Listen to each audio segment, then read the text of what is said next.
The designer I chose to focus on is Jacqueline S. Casey.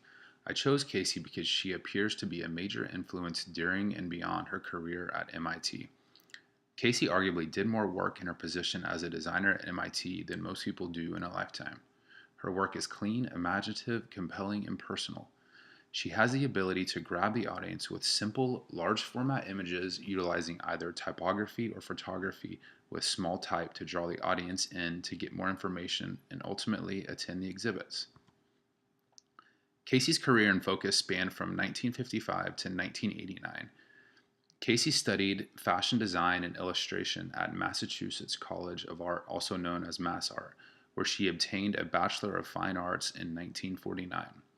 She began her multidisciplinary career as a fashion illustrator, worked in advertising, interior decorating, and trade publications before joining MIT in 1955. After 17 years working as a graphic designer at the institution, in 1972 she was appointed as the director of the Office of Design Services from 1972 to 1989. It is important to note that MIT was among the first in the nation to hire a designer to represent it graphically. As Casey was appointed director, her client was MIT and she needed to make herself relevant and current, which she appeared to be extremely successful at. Thinking about the social conditions that might have existed during Casey's career, I imagine she received some level of scrutiny for being a female in what seems to be a male-dominated field, especially being appointed director. However, her work was too successful to allow her to be held down by the normal glass ceiling of the 60s and into the 80s. Here we look at a quote by Casey which resonates in her work: "The ability of elemental forms to express complex ideas with clarity and directness." Her designs were neither feminine nor masculine, rather international and compelling. The international typography movement was developed in Switzerland and Germany. As they became more diverse cultures speaking multiple languages, they needed art to speak to a broader audience. They focused on the use of the grid using simple and compelling imagery. This movement enabled diverse informational materials ranging from signage to publicity to be unified into a current body.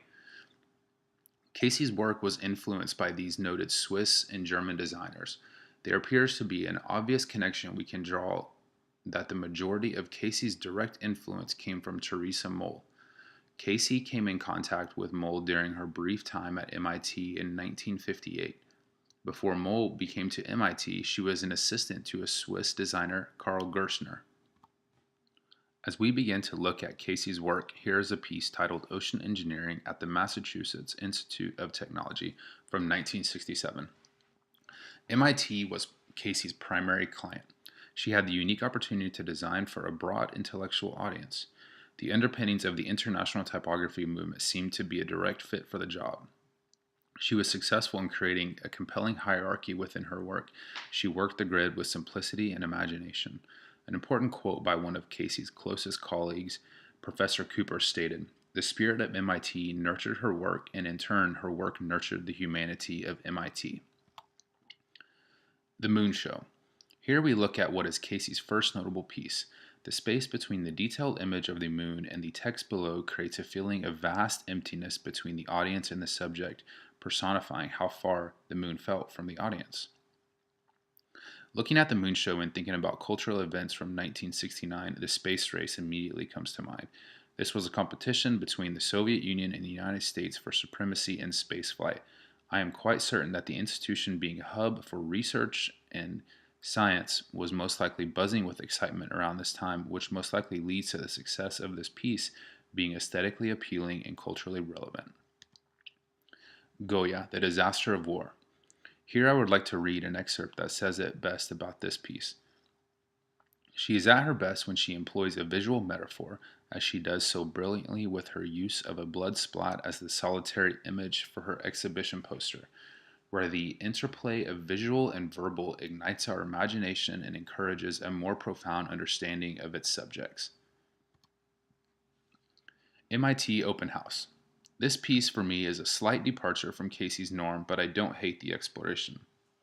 I find this piece imaginative, however not incredibly compelling, which I wonder how this piece was perceived considering this was her first piece as the director She did not utilize the small font for more detail, which I perceive being the biggest departure.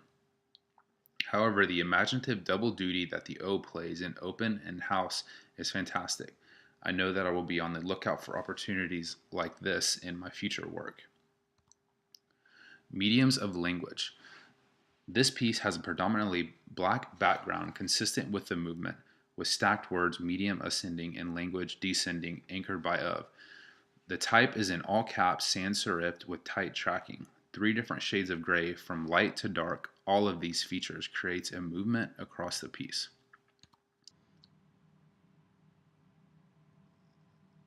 Intimate architecture. Here we see that Casey goes back to utilizing an image rather than using typography as the primary focus. Casey tended to waver back and forth between the two. I feel that neither one was maybe more compelling than the other, just different. Thinking back to how Casey got her undergrad in fashion design, I wonder if this piece allowed her to reflect on her past and how she can tie that into her work. She masterfully observed the image, noticing the folds and shadows of a dress, and then continued the same lines in the typography by adjusting the text orientation to vertical rather than horizontal, giving the overall composition a seamless concept, bridging the text with the image. This piece is one of my favorite by Casey. In 1988, she told author Liz McQuiston in Women in Design, "My job is to stop anyone I can with an arresting or puzzling image and entice the viewer to read the message in small type and, above all, attend the exhibition." While I don't think Casey necessarily created this concept, I believe she embodied and perfected it. She was incredibly successful with her client, MIT, and the audience, which I believe many graphic designers have learned from and will continue to take lessons from her success. Her work has been exhibited in one-woman shows at MIT, London, MoMA, and a multitude of other Boston institutions. She was the recipient of the William J. Gunn Award in 1988, given by the Creative Club of Boston. In 1990, she received an honorary Doctorate of Fine Arts from Mass Art. She was appointed to the visiting committee of the Yale School of Graphic Design by then President of Yale. She was also a member of the Alliance of Graphique Nationale and the American Institute of Graphic Arts. Casey died May 18, 1992, in her home in Brookline, Massachusetts, after a long struggle with cancer. While Casey spent most of her time staying close to her home in Boston, she helped pioneer the MIT Office of Design Services. She was supposedly energetic and playful, just like her work. Her work is iconic, which is said to be elegant, energetic, clean, and creative. Focusing on Casey and her work has made me realize how much of an impact she and the international typography movement have had and will continue to have on designers.